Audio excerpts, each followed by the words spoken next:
Hello guys, welcome back to my channel. কেমন আছো তোমরা সবাই? আশা করছি ভীষণ ভালো আছো। ভগবানের কাছে প্রার্থনা করি তোমরা সবসময় খুব ভালো থেকো। তো চলে এসেছি আজকে আরও একটা নতুন ব্লগ নিয়ে। তো আর আজকের ব্লগটা ছিল একদম নিউ ইয়ারের ব্লগ। তো বুঝতেই পারছো কতটা লেটে আমি যাচ্ছি। তো সবাইকে সেজন্য জানাচ্ছিলাম হ্যাপি নিউ ইয়ার আমাদের তরফ থেকে। তোমাদের নতুন বছর খুব ভালো কাটুক। তো যাই হোক, তো আমরা সবাই মিলে কিন্তু রেডি হয়ে বেরিয়ে পড়েছি। প্রত্যেক দিন বেরোই, আর আজকের দিনে যদি না বেরোই সেটা কি মানা যায়? তোমরা বলো তো, ভগবানও পাপ দেবে। তো সেই জন্য আমরা কিন্তু 3 বোন মিলে রেডি হয়ে গেছি। তো কোথায় যাব না যাব সেটাও জানি না। দাদা বলল যে তোমরা এসো এই জায়গায়, তারপর দেখা যাক কোথায় কি যাওয়া যায়, কি করা যায় না করা যায়। তো একটুখানি তো ডিনার টিনার করে বাড়িতে ঢুকবো, এটাই প্ল্যান আছে। কারণ বেরোতে করতেই বেজে গেছিলো তোমার 7:30 এরকম, 8টা বেজে গেছিলো বোধ হয়। তো সেই কারণেই আবার এসে বাড়িতে এসে আবার রান্না বান্না করার অত ঝামেলা করতে ভালো লাগে না। আর মেয়েদের তো সবসময় কি মানে রান্না বান্না করতে ভালো লাগে বলো তো? একদিন আধ দিন ছুটি পেলে বেশ মন্দ লাগে না কিন্তু। তো সেই কারণে দাদা বললো যে চলো, আমি অফিস থেকে ওই দিক থেকে চলে যাব আর তোমরা ওই জায়গায় এসো। তো দেখো কি সুন্দর করে রাস্তাগুলো সাজানো ছিল সেদিনকে। আর ওখানটা ছিল আই লাভ পুরুলিয়া। তো ভাবলাম ওখানে দাঁড়াবো, কিন্তু অনেকটা ভিড় ছিল বলে আর দাঁড়ালাম না। এদিকে দাদাও এসে গেছিলো, তো সেই কারণে তো এই প্যান্টালুন্স, তারপরে বিগ বাজার, বাজার কলকাতা, এখানেতেই দাদা বললো যে তোমরা এসো। তো সন্ধ্যাবেলাতে কিছু খেয়ে নেবো এখানটায়। কারণ এইখানের মোমো বলো, রোল বলো, চাউমিন বলো, এত ভালো করে, মানে এ ক্লাস যেটাকে বলে। তবে এখানে সেদিনকে মোমোর দোকানটা বসেনি, স্টলটা আর কি, হয়তো কোথাও গিয়েছিল। সেজন্য খুবই মিস করেছি ওই মোমো স্টলটাকে। কারণ এখানের মোমো জাস্ট ওয়াও খেতে। যেমন বড় বড় দেয় তেমনই 50 টাকায় না 60 টাকায় 10 পিস মোমো দেয়, একদম সলিড। অসাধারণ খেতে, অসাধারণ, মুখে লেগে থাকার মতো। তো ওইটা যেহেতু পাইনি সেই কারণে আমরা নিয়ে নিয়েছিলাম চিকেন রোল দুটো। মেজদি একটা খেলো, আর আমি আর বড়দি হাফ হাফ করে খেলাম। আর দাদাও একটুখানি মেজদির কাছ থেকে নিয়েছিল। আর সেরকম কিছু নেইনি। ওই দুটোতেই আমাদের মোটামুটি হয়ে গেছিলো আর কি। মুখটা চালানোর জন্য, পেটটা একটু ঠিকঠাক রাখার জন্য প্রথমেতেই ওইটাই খেয়ে নিয়েছিলাম। তো তারপরে এখানে দাদা বললো চল ভিতরে ঢুকি, এখানটা খুব সুন্দর দেখবি, ছবি টবি তুলবি, ভিডিও টিডিও বানাবি। ঠিক আছে চলো তাহলে। এই যে এখানে দিদিদের সাথে কয়েকটা ছবি তুললাম, ভিডিও করে দিলাম ওদেরকে। তো বেশ ভালো লাগছিলো, অনেকদিন পর একটু বেশ মনটাকে না মানে খুশি খুশি দেখতে পাচ্ছিলাম আর কি। সবসময় তো ঘরের ভেতরেই থাকি, মন খারাপ থাকে একটা, বুঝতেই পারো একটা চাপা কষ্ট আমাদের মনের মধ্যে সবসময় থাকে। ভীষণ বাবাকে মিস করি আমরা। তো এই ফার্স্ট মানে নিউ ইয়ারেও বাবাকে প্রচণ্ড মিস করেছি। বাবা তাহলে এখন কতবার যে ফোন করতো তোমাদেরকে বলে বিশ্বাস করানো যাবে না। তো যাই হোক, এদিকে এই যে গাড়িটা ছিল, এই গাড়িটাতে দাদা বললো, আমরা দেখতে পেলাম আর সানাকেও দেখেছিলাম এখানে চাপতে। তো সেই জন্য ভাবলাম ডোডোকেও চাপে। প্রথমে ভেবেছিলাম ডোডো হয়তো খুবই ভয় পাবে, কারণ ও ওয়ার্কআউটগুলোতে যখন চাপাতাম না ও তখন ভীষণ ভয় পেত। তো ভাবলাম যে হয়তো গাড়িটাতেও ভীষণ ভয় পাবে, কিন্তু না, ও একদম বিন্দাস, ভীষণ খুশি যাকে বলে। কিছুতেই গাড়ি থেকে নামবে না এরকম ব্যাপার, যেন ওই চালাচ্ছে, যতক্ষণ ইচ্ছে চালাক এরকম ব্যাপার। তো উনি চালিয়েছেন, দিদি না চালালে হয়, ভাইকে চালাতে হলে দিদিকেও চালাতে হবে। তো দিদিও তারপরে নেমে পড়েছেন, দুজন মিলে গাড়িতে চেপে পড়েছে, যেন সানাই গাড়িটা চালাচ্ছে এরকম ব্যাপার। তো ওরা কিন্তু খুব খুশি, ওদের খুশিতে আমরাও কিন্তু ভীষণ খুশি। কারণ ওদেরকে এরকম খুশি দেখলে আমাদেরও নিজেদেরও খুব ভালো লাগে। তো এই ব্যাপার।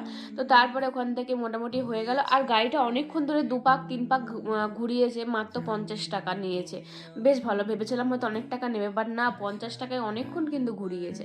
তো তারপরে বড়দি আমাকে একটু সুন্দর করে ভিডিও বানিয়ে দিচ্ছিল, আমি বললাম একটু ভিডিও টিডিও একটু করে দিত। তো ও বেশ সুন্দর করে কিন্তু ক্যামেরা ধরতে শিখে গেছে। মানে এতদিনে পেরেছি আর কি, যে কীভাবে ক্যামেরা ধরতে হয়, মানে এটা মানে ওদেরকে শেখাতে পেরেছি। মেজদি এখন ঠিকঠাক পারে না, বড়দিকে মোটামুটি ছবি তোলা আর ভিডিও করাটা শিখিয়ে দিয়েছি। তো যাই হোক, আমার একটু ভালো হলো। তো তারপরে এদিক সেদিক করে বাচ্চাদেরকে একটু খেলাখেলি করিয়ে আমরা চলে এসে কিন্তু স্পেন্সারেতে দিদি, তারপরে 2 দিদিরই ওদের সংসারে কিছু জিনিসপত্র নেওয়ার ছিল। মেজদি বলছে যে যেহেতু এরপরে বাড়ি থেকে সবাই আসবে মা ভাইয়ারে, তো আমার বাড়িতে যে থাকবে, তো কিছু জিনিসপত্র নিয়ে নিই। কারণ দাদা ছিল না, মানে সুমিতদা ছিল না, ডিউটিতে চলে গেছিলো আসানসোল না কোথায় চলে গেছিলো কয়েকদিনের জন্য। তো 4-6 তারিখ করে আসার কথা ছিল, 4 তারিখ না 6 তারিখ করে এরকম আসার কথা ছিল। তো সেই কারণে দিদি বলে চল তাহলে আমিও কিছু কিনে নিই। তো ডাল চাল এরকম করে সয়াবিন, পাস্তা, ডোডোর জন্য বাতাসা, এরকম আরও নানান রকম সব জিনিস টিনিস নিয়েছেন। পরে মানে নিয়েছে, পরে তোমাদেরকে আমি দেখিয়ে দেবো যেদিনে মেজদি বাড়ি যাবে সেদিনকে আমি দেখিয়ে দেবো। তো মোটামুটি দুজনে নেওয়া হয়ে গেছে। আর এদের দুজনকে শান্ত রাখার জন্য আমরা কিন্তু এই ঠেলা গাড়িগুলোতে চাপিয়ে দিয়েছিলাম, কারণ কোলে করে থাকাও অসম্ভব ব্যাপার হয়ে যাচ্ছে সব সময়, মানে হাতে লাগে প্রচণ্ড। তো তারপরে আবার ওরা যা ছটপটে, মানে কোলেতে থাকবেও না এরকম ব্যাপার। তো নিচেতেও নামানো যাবে না, কি সমস্যায় পড়েছিলাম যে কি বলবো। তারপর ভাবলাম যে তো এইগুলো তো গাড়িগুলোতে আছে, গাড়িগুলোতে চাপিয়ে দিই। তো প্রথমে চাপিয়ে দিয়েছিলাম, বেশ ভালোই ছিল, বেশ মজা করছিল। কিন্তু তারপরে অনেকক্ষণ হয়ে যাওয়ার পর আর ওদের ভালো লাগছিল না, বলছে আমাকে নামাও, আর ভালো লাগছে না।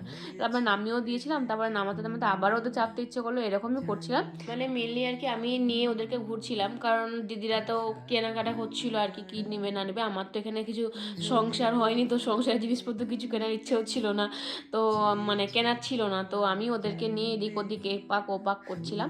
তো যার পরে কিন্তু আমাদের সব কিছু ডান, মানে শপিং ডান হয়ে যাওয়ার পর আমরা কিন্তু চলে এসেছি ঠেকে খাওয়া দাওয়া করতে, ডিনার করতে। দাদা বললো চল ঠেকে নিয়ে যাই তোদেরকে, নিউ ইয়ার পার্টি দিব। তো ঠিক আছে, বেশ মজাই ছিলাম, ডিনার এখানেই করে নেবো, আর বাড়িতে যে কোনো ঝামেলাই থাকবে না। আর নিউ ইয়ারে একটুখানি বাইরে খাওয়া দাওয়া না করলে কি হয় বলো তো।